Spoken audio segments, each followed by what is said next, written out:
pembelajaran secara online ya mengenai assessment center. Jadi dalam video kali ini kita akan bahas instrumen yang kedua ya, ini role play atau role simulation. Dalam video sebelumnya kita sudah bahas mengenai in-tray exercise mas, ya, in-basket exercise. Jadi dalam kesempatan kali ini kita akan bicara mengenai role play atau role simulation. Ya. Jadi mari kita lihat saja. Untuk role play ini kita gunakan untuk mengadres 3 kompetensi mas ya, atau 4 ya bahkan ya, planning, problem solving, communication, dan team working. Ya, ini role play. Jadi mari kita lihat. Nah ini mas ya, jadi role simulation ini merupakan simulasi peran di mana para peserta akan dihadapkan pada satu situasi tertentu. Misalnya berhadapan dengan pelanggan yang kecewa atau karyawan yang bermasalah. Jadi nanti dalam exercise seperti ini Anda membutuhkan satu aktor yang dia akan berperan seolah-olah sebagai seorang pelanggan yang kecewa atau karyawan yang bandel gitu ya. Jadi harus ada aktornya.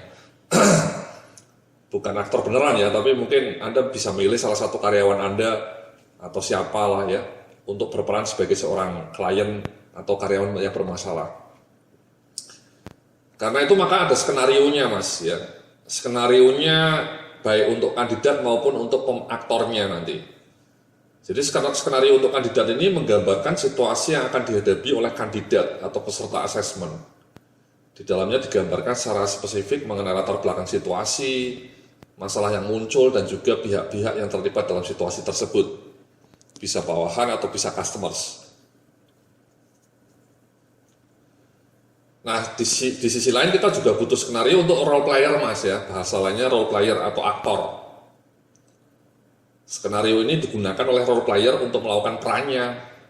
Di dalamnya digambarkan mengenai latar belakang situasinya, peran yang harus dijalankan, karakterisasi tokoh yang diperankan, serta sejumlah alternatif pendekatan perilaku yang harus dijalankan ketika menghadapi kandidat. Jadi skenario ini kita susun untuk membuat role player yang berperan sebagai aktor tadi berperan penting ya.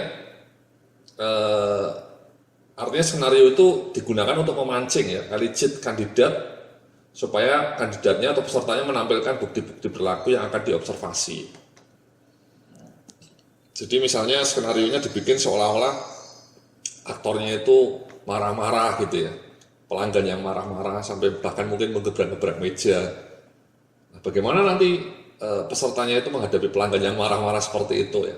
Apakah dia ikut terpancing emosinya atau tetap cool gitu ya? Atau ketika misalnya role playernya berperan seolah-olah sebagai seorang karyawan yang bandel gitu ya, yang menyebalkan gitu ya.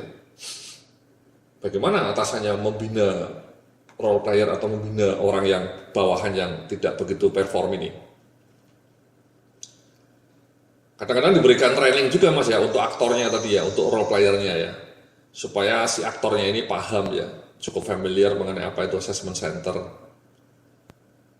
Juga untuk latihan ya, melakukan exercise mengenai skenario yang akan diperankan oleh para role player. Dan kemudian supaya simulasinya terstandar, artinya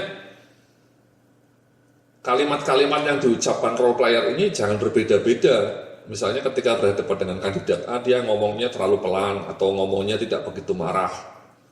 Sementara ketika berhadapan dengan kandidat B, dia marahnya terlalu tinggi gitu ya. Itu kan membuat tidak seimbang mas.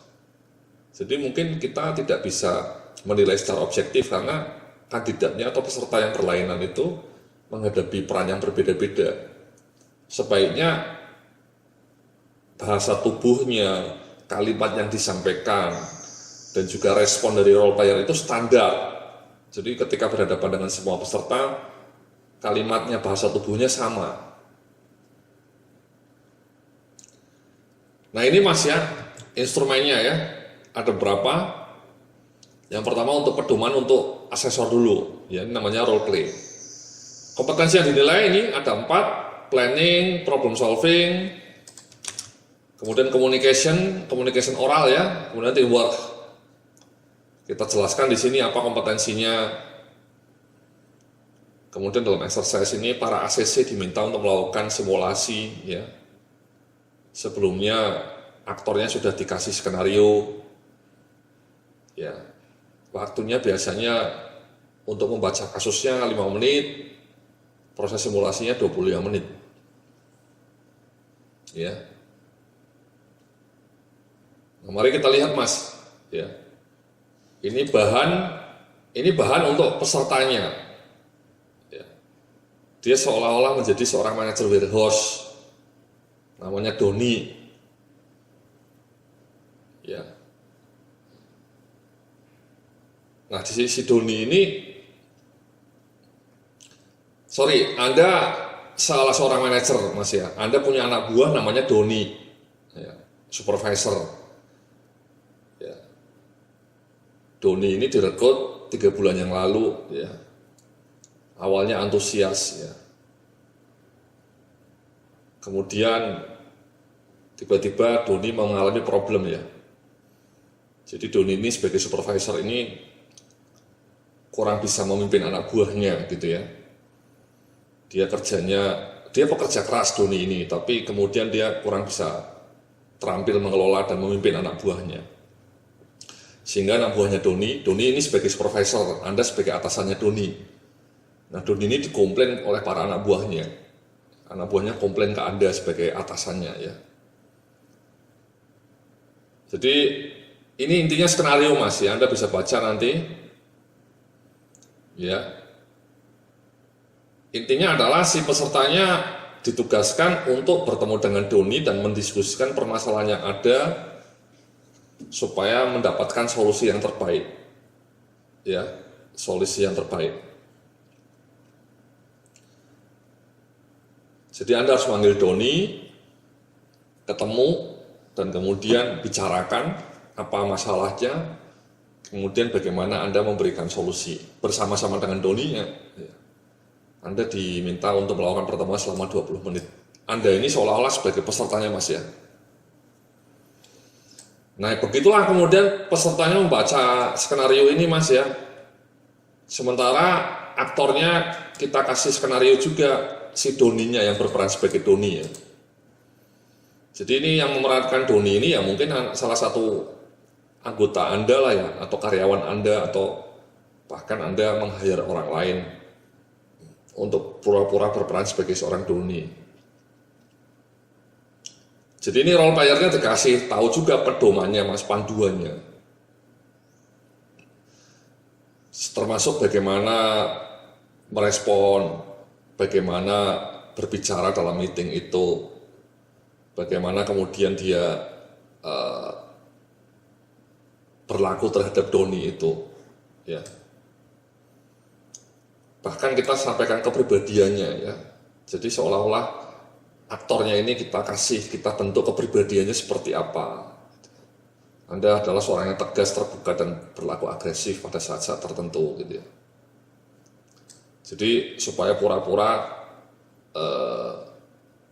si Doninya ini berperan dengan optimal, ya.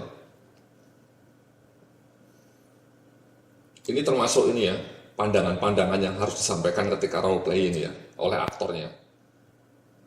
Ini semua disusun supaya nanti ketika terjadi dalam simulasi itu si Doninya betul-betul bisa berperan sebagai seorang supervisor yang ini ya, yang tadi ya dikomplain, ya. Jadi pendekatannya. Jadi ini panduan ini kita berikan supaya aktornya tadi, role playernya bisa menampilkan perilaku-perilaku yang bagus, perilaku-perilaku yang kita harapkan lah. Karena sekali lagi dengan perilaku Doni seperti itu kita bisa memancing perilaku kandidat untuk juga menampilkan leadership-nya, menampilkan gaya persuasinya, menampilkan dialognya gitu ya.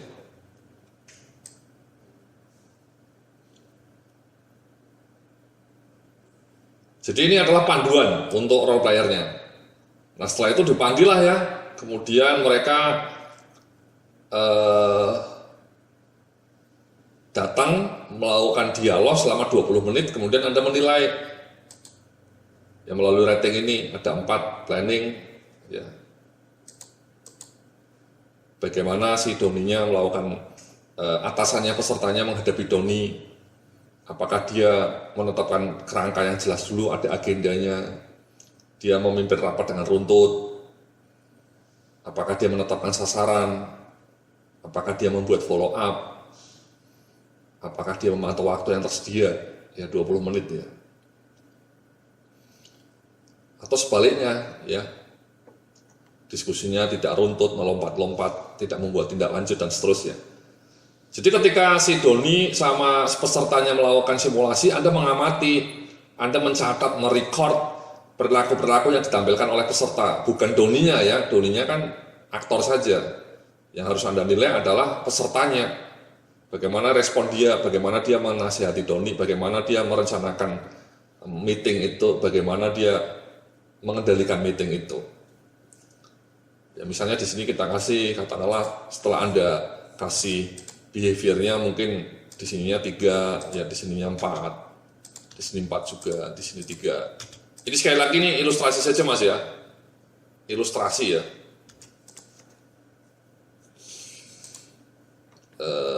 Ilustrasi saja. Ini kenapa 3, kenapa 4 ya tentu Anda harus tulis ya indikator-indikatornya ya, bukti-bukti perilakunya ya.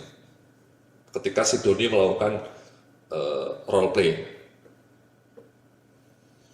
Kemudian problem solvingnya sama juga ya, dinilai apakah si pesertanya bisa memberikan solusi ya, mengambil keputusan, mengidentifikasi fakta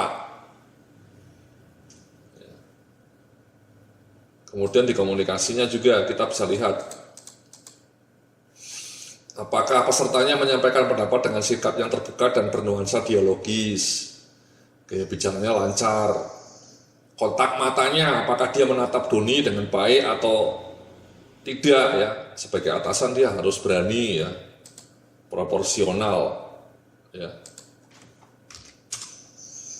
Kemudian apakah dia bisa mendengarkan pendapatnya Doni dengan baik, dengan penuh perhatian ya, listening skills-nya bagaimana. Anda record itu ketika si Doni sebagai aktor dan pesertanya melakukan simulasi, dicatat dengan detail, sedetail-detailnya ya, di sini sedetail-detailnya.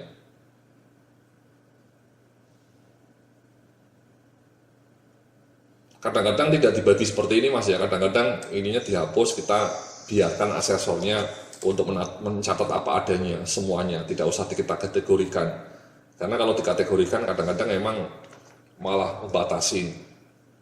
Jadi kita serahkan asesor untuk menulis apa adanya di sini. Ya. Sekali lagi contoh recording dalam video sebelumnya sudah kita lihat ya, misalnya seperti ini. Ya. Ya, secara konsisten misalnya. Ini contoh recording.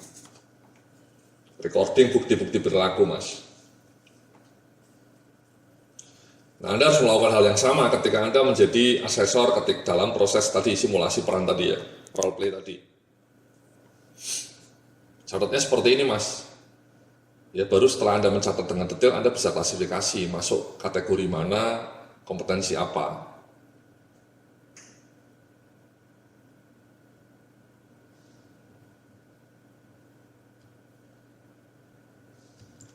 Jadi kembali ke sini ya, jadi ke ratingnya sama ya, setelah Anda tulis di sini macam-macam, Anda kasih rating lah.